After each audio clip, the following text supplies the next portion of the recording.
Everyone, আজি মই আপোনালোকৰ ওচৰলৈ এটা খুব ধুনীয়া টেষ্টি ৰেচিপি লৈ আহিছোঁ।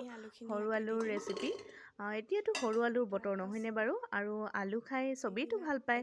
সেইবাবে আজি মই এটা খুব ধুনীয়া ৰেচিপি লৈ আহিছোঁ। আপোনালোকে নিশ্চয় খাই পাইছে চাগে, আৰু দেখিছে মই আলু কেইটামানেই লৈছোঁ। যিহেতু আজি মই ঘৰত অকলে আছোঁ, দেউতাক অহা নাই, গতিকে আমাৰ দুজনীৰ বাবে বনাইছোঁ। আৰু কুকাৰত আলুকেইটা দি পানী অকণ দি পেলাই 2-3টা চিটি আহিবলৈ দিব। তাৰ পাছত মই কেৰাহীখন পাতি লৈছোঁ আৰু ইয়াত মিঠাতেল দিছোঁ। আচলতে এনেকুৱা সৰু আলুবোৰ আমি বিভিন্ন প্ৰকাৰে বনাই খাব পাৰোঁ। আপোনালোকে কিজানি খাইছে চাগে এনেকৈ, তথাপিও মই আজি কেনেকৈ খাইছোঁ সেইটোকে দেখাই দিছোঁ বাৰু। বিশেষ মছলা একো ইউজ কৰা নাই, অকল দিছোঁ চব্জি মছলা আৰু ঘৰতে বনাই লোৱা অকণমান কচুৰি মেথি দিছোঁ।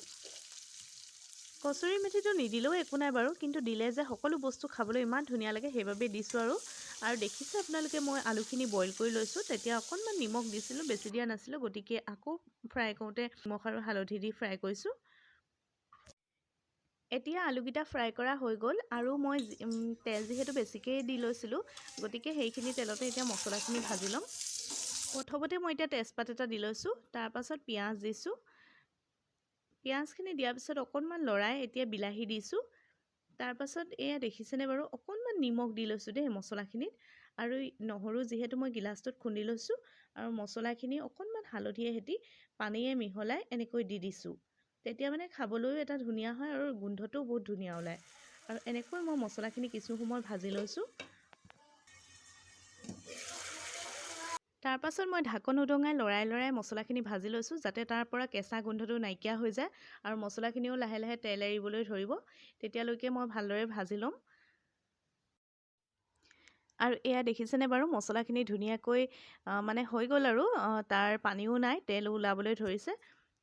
এতিয়া মছলাখিনি কিছু সময় ৰখাই দিব লাগে আৰু ঠাণ্ডা হ'বলৈ, কিন্তু মই বৰ বেছি সময় নৰখালোঁ, অলপ সময় ৰখালোঁ। তাৰপাছত মিক্সিত পিচি ল'লোঁ, আৰু মই কেৰাহীত এবাৰ কোনো ধৰণৰ তেল ব্যৱহাৰ কৰা নাই, যিহেতু তাত তেল বেছিকৈ দিয়াই আছিলে।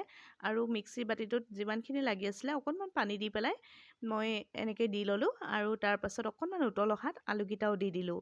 আৰু আলুকেইটা দিয়াৰ পিছত কিছু সময় আকৌ মই এনেকৈ ভাজিম। এবাৰ বাৰু আপোনালোকে খাইছেনে এনেকৈ?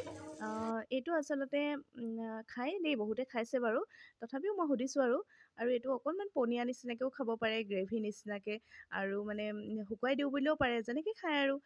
তাৰপাছত মই 2টামান কেঁচা জলকীয়া আৰু অকণমান কচুৰি মেথি দি দিছোঁ। কচুৰি মেথি দিলে খাবলৈ সোৱাদটো ধুনীয়া হয় যে, সেইবাবে দি দিছোঁ। আৰু মই আজি এনেকৈ গ্ৰেভি নিচিনাই ৰাখিছোঁ অকণমান। আৰু আজিলৈ ইমানেই। ভিডিঅ'টো চাই কেনেকুৱা লাগিলে জনাবলৈ নাপাহৰিব। Thank U.